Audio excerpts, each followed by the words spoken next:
Good evening, everybody. I think there may be some other people entering the Zoom room, and I'm sure that Wongdu, who's looking after things this evening, will let everybody in. It's been a slightly chaotic afternoon.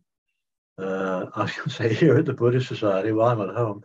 At the Buddhist Society, been all manner of problems with BT, and the society lost its internet and all that. So I think this is coming to you sort of from Wongdu's home and from my home. And then at the last minute, I'm talking about 6 o'clock now, my laptop just decided it was going to die on me. And so I borrowed my wife's, and I'm learning my way around about it, but it's a bit clunky, actually. I'm just not used to this. I have to I send you my apologies in advance. Anyway, here we are now. I'm still, yes, that's good. People have still come in, that's great. What I want to do, yes, Odin, who really is the master of ceremonies at the Buddhist Society and does a great job, crisis management this afternoon.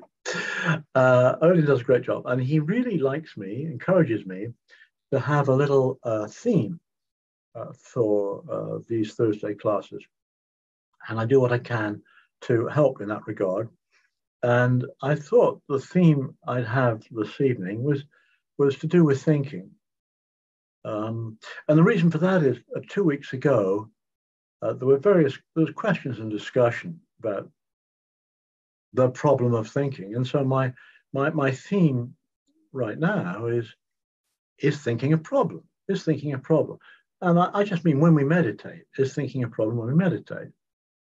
I don't mean that thinking is a problem when, for example, we're planning a nice weekend with friends. I don't mean thinking is a problem when we're actually using that thinking faculty we've got to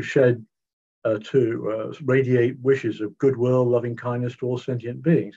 I'm not talking about thinking being a problem when we're doing a job of work. You know, if you're a research chemist and you're working on something that's going to lead to medical breakthroughs, please think. I think I'd like you to keep thinking. But no, I'm just concerned about addressing this question of thinking when we meditate. Because, you know, beginners in particular sit meditation and somehow got it in our heads that we shouldn't be thinking. The mind should be totally peaceful and quiet. And of course, the mind keeps on thinking. I mean, just as the pulse keeps on beating and air goes in and out and all the rest of it, so the mind keeps on thinking. It's just part of the nature of things, part of the way human beings are set up. But, you know, so, and even people who've been meditating for quite a while have, if you like, intrusive thoughts when they're thinking, and the emotions come and they're attached to those thoughts as well. Often thinking is attached to mental feelings as well, emotions, and what to do then. So I thought it'd be quite handy this evening to, as a theme, to think about is thinking a problem when we meditate. And I'd like to say just a word or two before we begin. So I want to give a very short answer to the question of is thinking a problem when we meditate. Now you have to remember that I'm a professional economist, and economists are well known to be two-handed, on the one hand, on the other. And so I'm going to give you an on the one hand and on the other hand answer, very short answer. Short answer to the question, is thinking a problem when we meditate? Yes, if we make it a problem. Is thinking a problem? On the other hand, no, if we're mindful of thinking. Okay. And now I just want to put things in this business of thinking in a bit of a sort of a Buddhist context. In Buddhism, as I'm sure quite a few of us know, that the Buddha talked about people having six senses. The usual ones, 5, seeing, hearing, smelling, tasting, and physical sensations, seeing, hearing, smelling, tasting, and physical sensations. That's your 5, right? But then added in is another sense, which is all the mental stuff. We could just label that as thinking. So thinking is just another sense, just the same as seeing, hearing, smelling, tasting, physical sensations, and then there's thinking. They're all just the same. They're just 6 senses, and we work with them. And like all the other 5 senses, seeing, hearing, smelling, tasting, thinking can be pleasant or unpleasant, pleasant thoughts, unpleasant thoughts, or just kind of neutral, nothing special thoughts. Just like, tasting food. Can be pleasant, can be not so good, or nothing special. And thinking's just like that too. Pleasant, unpleasant, or neutral. Right? And what else do seeing, hearing, smelling, tasting, physical sensations, and thinking? Well, they've all got another common property, which is they come, they go, they change, they get stronger, they get weaker. It's like a physical discomfort. A bit of physical discomfort, you notice it, and maybe it goes away immediately, and maybe it gets worse. It changes, doesn't it? It changes. And thinking is exactly the same in that regard. It comes, it goes, changes, stronger, weaker. Some thinking just fades away. I sometimes it's thinking of being right in the forefront, spotlight sort of type thinking, and then I sometimes think sometimes my thoughts are more like grey thoughts in the background, a bit indistinct. So thinking has the same quality of changing, really, in all sorts of degrees, all sorts of ways. And our practice is to observe all of that. And I'm reminded of Barry Subhaddo. Every time Barry Subhaddo teaches us at the Buddhist Society, and he certainly said this last week, he talks about pain, for example. If you've got a human body, discomfort, pain is compulsory, right? That's fact. Human bodies are very sensitive and they get aches and pains. And there's no getting away from that. But wanting to get rid of it and all the agonizing around about it and thinking about it, right, is dukkha. Pain is compulsory, but dukkha, adding to it, is optional. And the same is true, you see, of thinking. Same is true of thinking. Some thoughts are pleasant thoughts, some thoughts are unpleasant thoughts. It's how we react to thinking that kind of matters. So all I'd like to encourage right now in the first period we're together is just to be aware, just to notice the coming and going of thoughts, along with the coming and going of everything else. For example, sounds. It was quite interesting, and you can do that very easily because you probably, I hope we're all sitting somewhere relatively peaceful. But there's one sound that's intruding, and that's me talking. Can you handle that? Right? Or are you one of these meditators that really just wants to sit in silence? And I brought that to mind because the other day I went round to one of the churches in my village where somebody was teaching mindfulness meditation or something from a Christian perspective. And it was like a lot of it was, from my point of view, straight down the line what we're doing this evening. But then there were little twists at the end, which I thought, which were obviously more aimed at the Christian group there. And it's like one just notices hearing and brings the attention back to the breath. You don't mess with it. I don't. It's not a question of liking, disliking. It's just sound, hearing, back to the sensation of the breath. That's the way to handle these things. So be aware, notice comings and goings, let them go, and notice the tendency to attach. Thinking's very sort of seductive, isn't it? So notice this desire to cling on to, or to resist, or to deny it's there, and just practice redirecting the attention away towards the meditation object. So treat thinking just like you treat, I suspect most of us are sitting with the eyes closed or half closed, not a lot of seeing going on, but certainly there's feelings in the body, just a sensation, you put a label on it, watch its qualities of whatever it's doing, vibrating, deepening, softening, back to the breath. And the same thing with sound as well. So please set up the body in your favorite meditation posture, alert and relaxed, sort of sums it up for me. Alert because mindfulness is a practice of noticing. Relaxed because mindfulness is also a practice of non-attaching, Attachment is one of the big problems in Buddhism. Attaching to pleasant things actually is a problem because they're inherently unreliable. But attachment is a problem. Right? So in mindfulness practice, we're deliberately working on non-attachment. I call it letting go, but non-attachment. So we notice and we detach, notice and detach. And that's where the meditation object comes in, because a thought comes into the mind, a sound comes in through the ears into the mind. You notice that. And then we have a choice, don't we? We can either linger with it, play with it, proliferate around about it. One thing leads to another thing.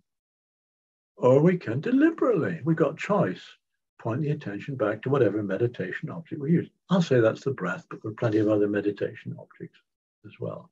So that's the practice. Alert, right? Alert and noticing, being aware of whatever comes through the sense doors, seeing, hearing, smelling, tasting, physical sensations, all the mental stuff. We're aware of that. Notice it. Point the attention back to the breath. Detach, back to the breath. Let go, back to the breath. Or whatever the meditation object is that we choose to do.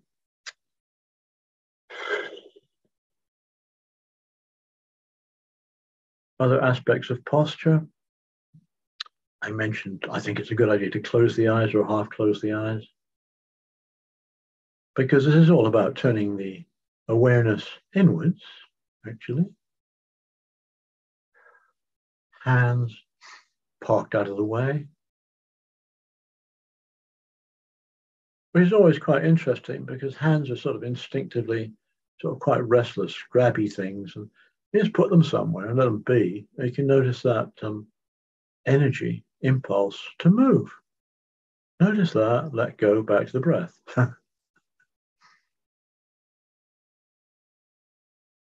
So upright, alert, but extremely comfortable, relaxed posture. Relax, relax, relax.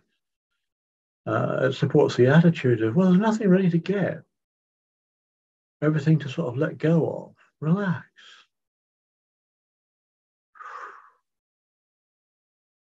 But stay awake, stay alert, be knowing.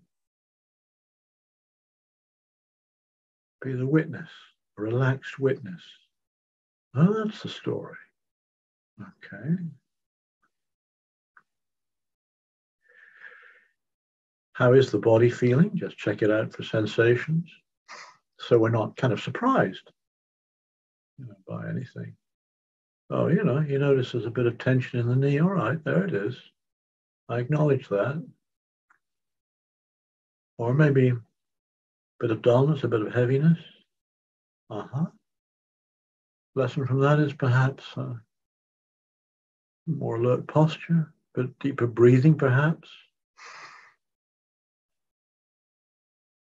Noticing little sensations and big sensations. Big ones you can't miss. Weight of the body sitting, for example. Little ones, anything in the scalp might be quite tiny. And it's quite fun to be aware of sensations when there are no sensations there. So pick a part of the body. Ajahn Barry often talks about fingernails. I think about the top of my head. Usually there's nothing there at all. But paying attention to the feeling when there's no feeling. Okay. Sitting, the weight of the body, legs and feet on the floor. Breathing into the abdomen, the belly. Hands parked somewhere. Shoulders. Relaxed, perhaps. Sensations around the face and the eyes and the mouth. How's the mood?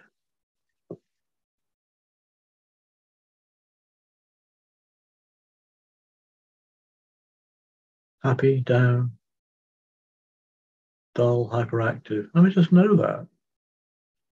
This is like a research project. It's not like it should be. It shouldn't be. It's like this. There's this great line, which I think I'd pinched from Ajahn Sumedho, mindfulness, it's like this. It's all about what's right in front of us now. It's like this. And our job is just to be aware of the way it is, which is like this.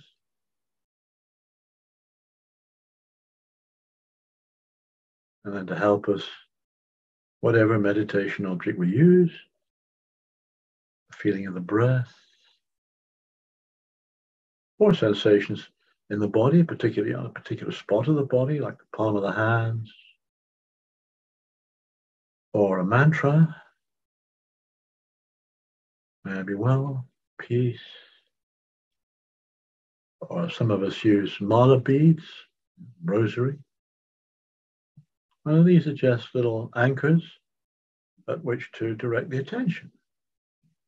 So the mind will wander. That's not a fault. The mind wanders. Bring the attention back to the breath, or whatever our meditation object is. Time and time again, this practice requires enormous patience above anything else. No goals, no targets, but just patience. Come, sit down, and the practice is noticing what happens. End of story.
Just paying attention to the rhythm of the breath. No control. Comes in, goes out. We can kind of tune in a bit more precisely. In-breath begins, breath ends. Little gap, maybe out-breath begins, out-breath ends. Gap. Beginnings and endings, and the bits in between. The bits in between, is it a long breath or a short breath, a deep breath or a shallow breath? Doesn't matter, just notice that.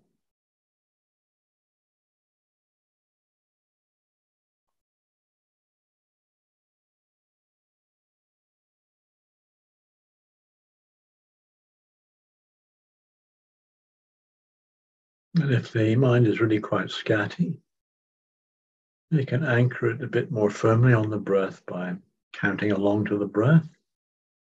On each in-breath or out-breath, just count 1 or 2 or 3. You go up to 10, get to 10, start at 1. Lose the way between 1 and 10, like after 2.5, you go back to 1. Keeps us on our toes. But there's no need to do that if the attention is fairly well established on the rhythm of the breath.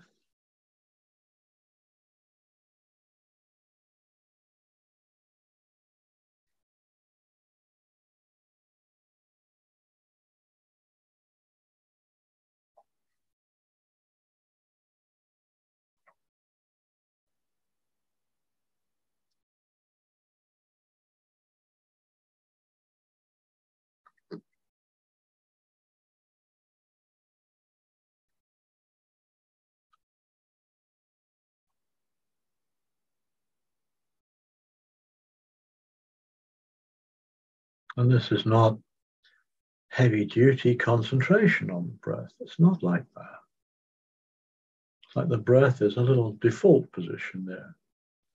So when there's a sound or a sensation in the body, or of course, mental stuff going on, we can just redirect the attention away from that, let go of that. Attention goes back to the breath. It settles there. It's a place of refuge. It's not a target we've got to nail our attention to. The attention falls back. We relax back into the breath.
So do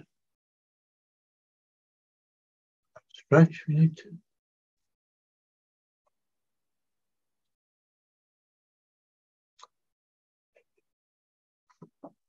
I should say that at the end, there's plenty of opportunity for discussion questions, which is always very valuable. I think everybody's on mute at the moment, but we can unmute everybody at the end. In the meanwhile, I think you can send a chat through, but no, I have difficulty seeing chats actually. So maybe if anybody sends a chat through, Wongdu can get it to me somehow. But I'm using a laptop where the Zoom controls ain't what I'm used to. But we'll just see how things go. So when we get to questions and whatnot, discussion, maybe we'll somehow manage chat, or we can just speak normally to each other. Right. So I was talking about not making meditation a problem, not making thinking a problem in meditation. And here are a few ideas encouraging us in that direction. If you just notice when we were doing the mindfulness of the breathing, mindfulness of the breath, I was suggesting, we pay closer attention to the breath. It begins and it ends, it's long and it's short, and all that sort of thing. So we become a bit of an expert on what the breath is up to. Yeah, breathing faster, slower, deeper, shallower, not so much, all that sort of thing. Let's develop the same kind of expertise with thinking. And that's not analyzing thinking. Why am I thinking this way? There are causes and conditions. That's another topic altogether, I guess. But just what's thinking like right now? It's like this right now. So, pay particular attention to the beginnings and endings of thoughts. Right? They're not there all the time. They pop up and they sort of have a little bit of a life. And if we don't engage with them too much, they'll just kind of fade away. Thoughts have beginnings and endings. Just be aware of that. That in itself is quite interesting. Thought ends, then another thought will come along. Okay. But in between there might be little gaps of non-thinking. Now, you don't have to say, I'm not thinking. Just notice these little breaks. Okay, there's a thought, begins, ends, momentary gap, another thought begins, and so on, and so on. Try and catch those little gaps. All I'm suggesting is we're just very, very attentive to thinking as we are to, for example, the sensation of the breath on the nostrils. In breath, break out breath, right? And the same sort of attention to thinking, noticing the gaps in between. And then notice the attachment to thinking. Thinking can be quite, interesting, empowering, right? And just notice that the way we do kind of like to hang on to thinking. We like to attach to thinking. And I think it's the attachment that's the problem rather than thinking itself. And notice the way thought proliferates. In other words, one thought, the mind starts running around all over the place. One thought leads to another thought, and this, that, and the other. I just notice the way we can get trapped in thinking. This is all part of our nature. It's not really a fault. You just notice this is how the mind works. This is how thinking works. That's what I mean by becoming an expert. It's like this. It's like this. So just become an expert on thinking, noticing beginnings and endings and gaps, and the way we can sort of lock onto the thinking process, and the way one thought leads to another thought. We get lost in thought. Then we can let go. Once we see that, we can let go of it. We don't have to stay that way. And that leads me to the next point, which is learning to switch attention away from thoughts to the meditation object. It's not like we shouldn't think. We think, and then we have a choice. Do we keep thinking? Or do we bring attention to the feeling of breathing, for example, the meditation object, whatever we use, or onto the body? As often a lot of people say it's very helpful to get out of our heads and into the body. A lot of thinking has emotional overtones, and it's great to experience that, not as a sort of insoluble problem in the head, but as a sensation in the body, butterflies in the stomach, or heating up and the shoulders getting tense, or whatever. And it's like, how many of us go for a walk and it's wet, it's fine, or it's beautiful, or whatever it is, but we're just lost in thought. And this is crazy. I remember. Here's an everyday activity, which I actually confess I did yesterday. I had a shower. Okay, if you have a shower, there's a lot of physical sensation. Having a shower yesterday, water temperature, power of water, soaping up, shampoo, all that kind of stuff was going on. You saw a shower. But in the middle of it, I started thinking about our Prime Minister, Liz Truss, because the Conservative Party conference was on. Is she going to resign? What's she going to say? The Congress is doing this, having a show. Why? There's no need to do that. There's nothing wrong with thinking about the Prime Minister of our country.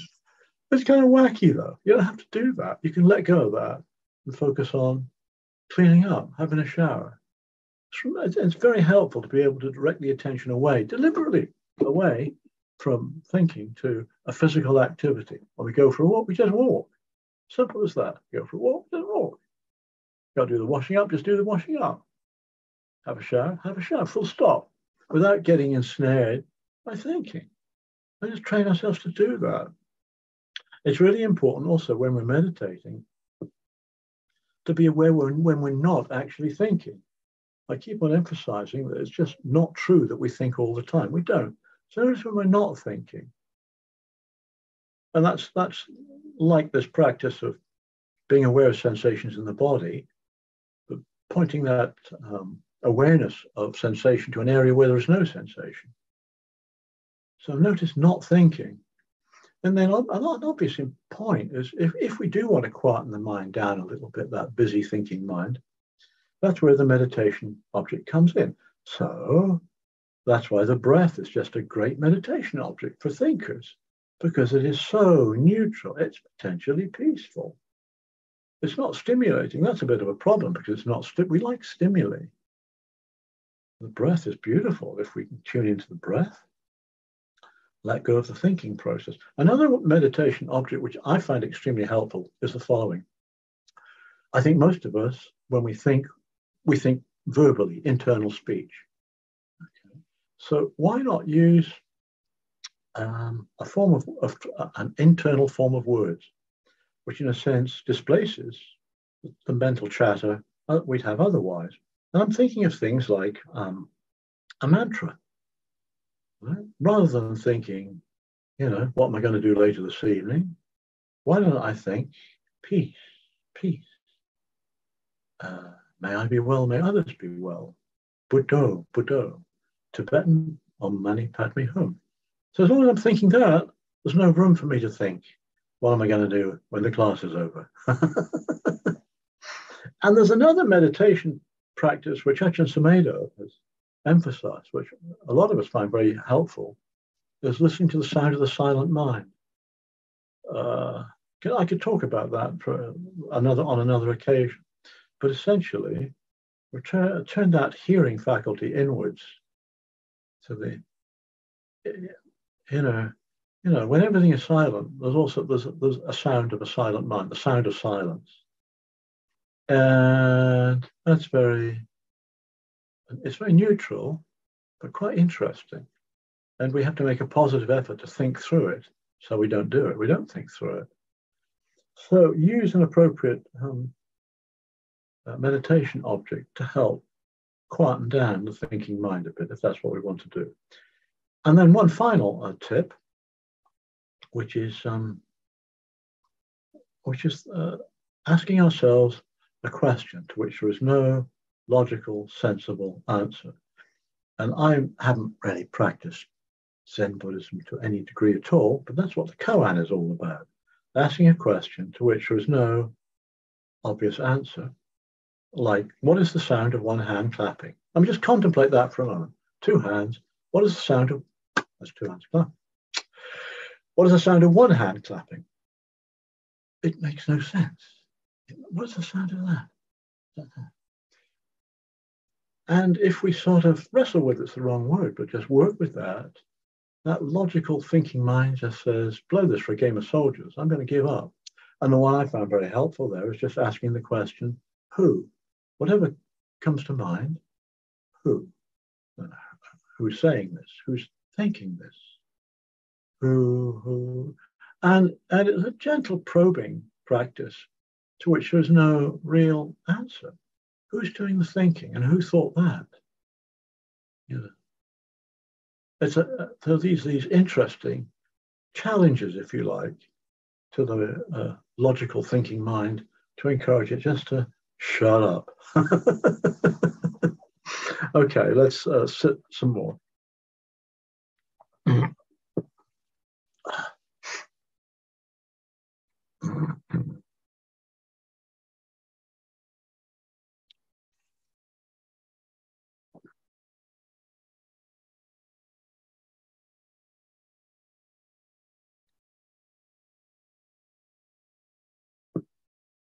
So just be very attentive, if you like, to the thinking process, not at work fiddling it, not judging it, working out why, nothing like that.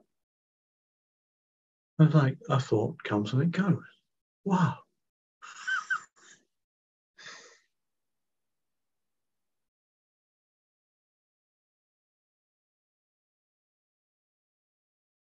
Thought comes, kicks around in my head a bit, disappears. Immediately another thought comes along. Just that sort of observation. And we don't need, I mean, I'm only giving you a commentary. I'm inventing a commentary here because that commentary is just is a verbalization of yet another thought. The thought, wow, I'm not thinking anything. The mind has gone completely quiet. It hasn't, because those are all thoughts. Thinking has a beginning, a middle, and end. Just be aware of that. Just be aware of how actually I probably like to think. Just be aware of that impetus, and let go of it. Notice that. Back to the breath.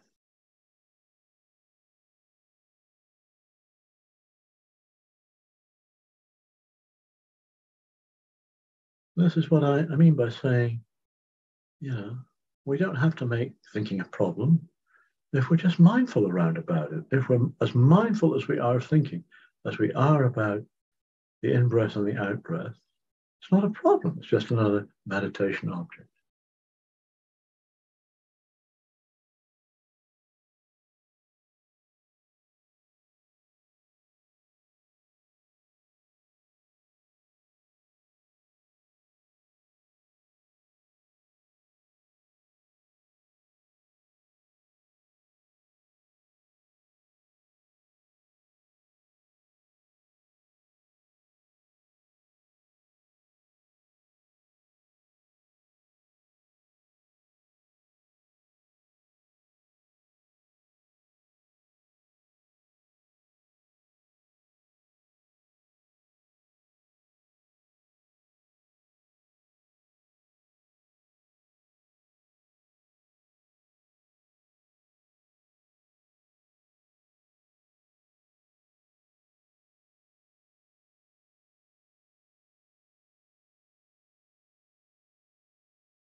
I'd like to say a little bit more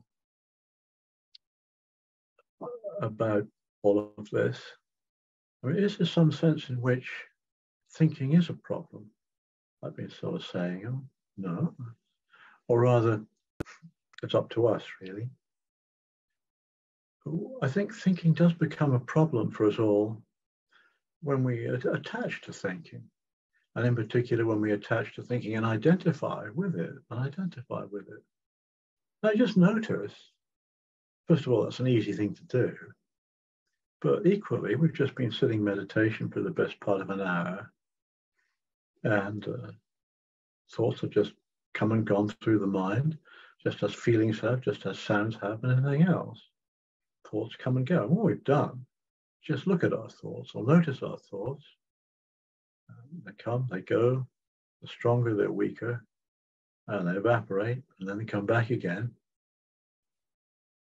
They're not us any more than, it's like a feeling in my left knee is not me, right? It's just not. Or there's some music I like, something I don't like. Is that me? Just an opinion, isn't it, really? But it's very easy to attach to thinking and identify with them because of the emotional connections between the two. Opinions and memories and all of that stuff. It's very attractive, really. Attaching to it is very attractive because it's my story. It's my story. It is all about me. Now look up at my bookshelf over there, over that way. And I see a book by Ajahn Subhaddo. And the title of the book is Don't Take Your Life Personally. Don't Take Your Life Personally, which is a great title. And I'd like to tweak that a little bit for this evening and say, don't take your thoughts personally. They're just thoughts. That's all they are. They're just thoughts.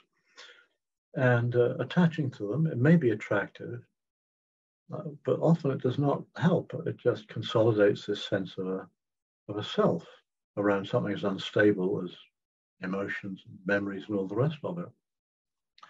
And digging a little bit deeper into all of this, supposing at the back we've got a little pond, and supposing I wanted to see what was going on at the bottom of the pond. What's the bottom of my pond really like? I wouldn't do it right now because it's dark outside. But come daytime, it's a nice day, I might want to go and have a look at what's going on and see if I can see what's going on at the bottom of the pond, which I could do if the water was clear up above. It could be done, But if there's a lot of pondweed, other bits and pieces, and even if some of it's attractive, maybe there's a lily or something there, I still can't see the bottom of the pond. And then if there's some bugs scooting around in there, I don't think we've got any fish, but if there's some bugs, a newt or something like that, still I'd be attracted to that. I still couldn't see the bottom of the pond. And that's the problem, the thinking problem, because it muddies the water. It muddies the water a bit. It's difficult to see what's underneath all of that. So all these thoughts and emotions and other mental stuff are bobbing around like crazy, and they're very attractive, actually. What's underneath it all? If we can see to the bottom of the pond, if we can get past all the superficial mental stuff, maybe it doesn't seem superficial. If we can get rid of all of that, if we get through it all, non-judgmentally, pondweed grows in ponds and all that sort of stuff. But if we can get underneath all the thinking, what we can become more aware of is just this pure quality of knowing, of consciousness, which is essentially peaceful. And then we can sort of abide in this empty, open, very peaceful state of knowing. And that's a pretty good place to go, I would have thought. But look, let's have some questions. Now, this could be a bit sort of tricky. First of all, anybody who wants to, first of all, please, everybody can unmute. Wangdu, could you make sure that everybody can unmute? And then people could raise their hands, but at the moment, I find it difficult to see who's raising their hand. Let me try that. Let's try that one. Aha, right, we're now in business. For those of us who've got our cameras on, if you raise your hand, I might just be able to, well, you could say hello and have a chat. Somebody has sent me a chat, but I can't. Oh, okay, I've got the chat here. Is it okay to repeat to myself right effort, right mindfulness, and right concentration at a time during the practice? Or is it just thinking too hard? I don't know if it's thinking too hard. I mean, it is just thinking. I mean, there's a good point there. Whoops, I'm trying to get back to it. There we go, back to the screen. Yeah, look, even thinking about Buddhism is thinking. And there's a time and place for that. You know, if you supposing you were going to sit at the front of a meditation class, or just give a little talk about Buddhist meditation, you know, you'd want to talk about right effort, right mindfulness, right samadhi, right concentration, and other aspects of the Buddhist teachings. So you want to think about that. There's nothing wrong with that. Right? But if you just want to sit meditation, it's just another thought, isn't it? Just another thought. When you get it into perspective, it's like doubt, for example. It's just another thought. Or when I was round at the Baptist church on Tuesday afternoon, I guess, you know, the person leading it was encouraging people to think about God or Jesus or something, you know. And for me, I mean, you know, it's like, I'm sure that has great meaning for the folks who were there, but for me, it's just another thought. At that moment, it's just another thought. Now, you know, I could take away that thought, come home, you know, do a bit of study, look at the Bible. But at that moment, it's just another thought. So it's like, yeah, it's good to look in a more focused response to that chat question. Yeah, you know, it's good. It's good to know about the Dharma. It's good to know about the Eightfold Path. It really is. A lot of us don't actually study. A lot of us don't study enough. Actually, we don't. So we should do so. But then when we sit in meditation, it's just a thought. At that stage, it's just a thought. I hope that's helpful. Anybody want to come back on that or ask another question? I haven't got any more chats coming my way. But you could unmute if you want to. Any hands popping up? I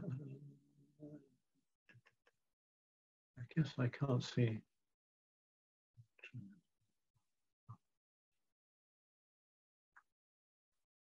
No, any more questions or comments? No?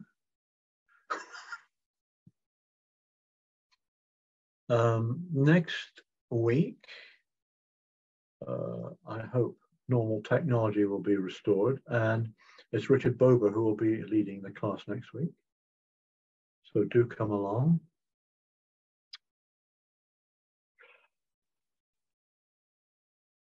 Are there any other questions? Wangdu, has anybody communicated with you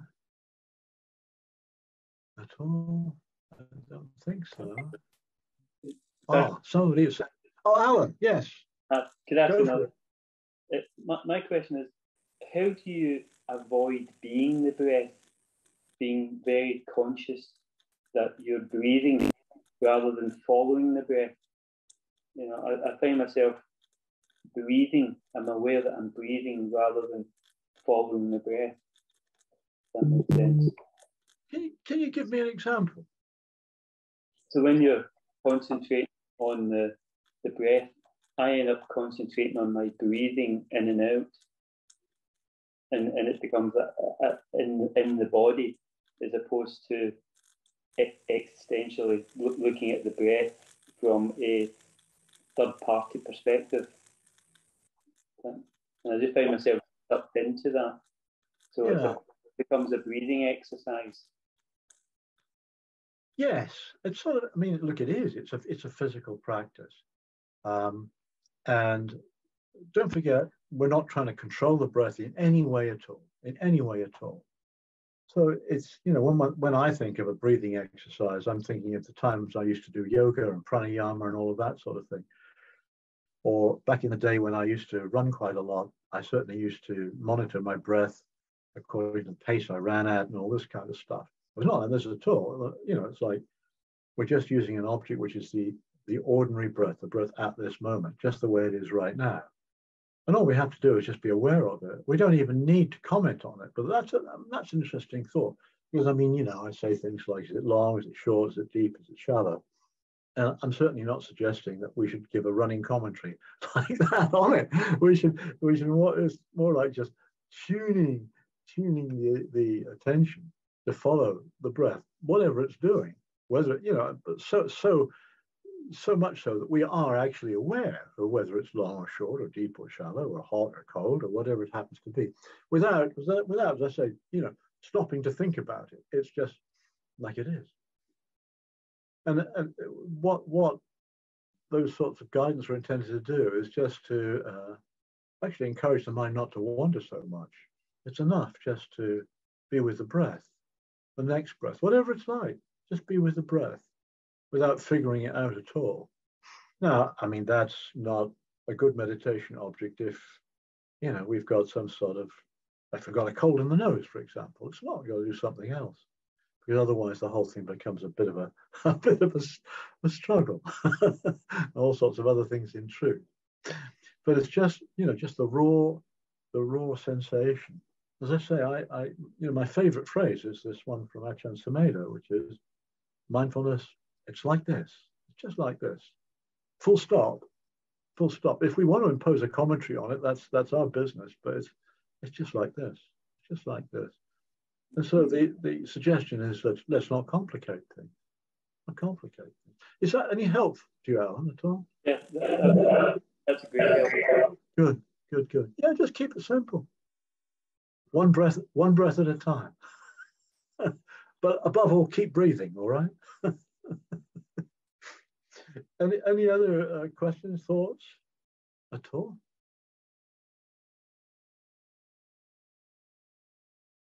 No other chats have come through.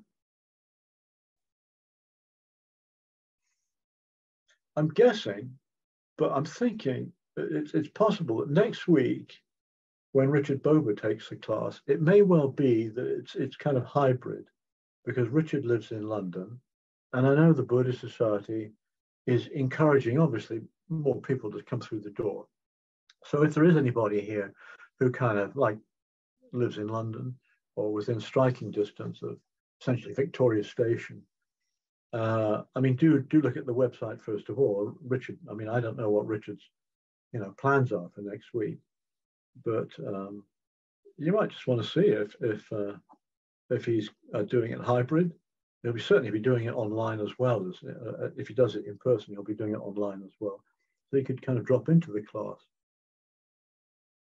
And I mean, now that everything is kind of unraveling after COVID and everything's loosening up for a bit, it's very interesting to see how many people go to the Buddhist Society physically, or to other Buddhist meditation centers. Are people still going, or are we all, you know, happy doing things online? And it's not, you know, one's better than the other. We're all different. We're all different. Anyway, that's for next week. I'd like to thank you all for coming tonight. And I want to thank Wong Du for looking after the technology on what has been a slightly crazy afternoon for the Buddhist as far as technology goes. And do take care until we meet again, which is probably going to be for me in 2 weeks' time. But let's say there's a class next week with Richard Bober. So good night, everybody. Take care. Thanks, everybody. Thank you. Thank you.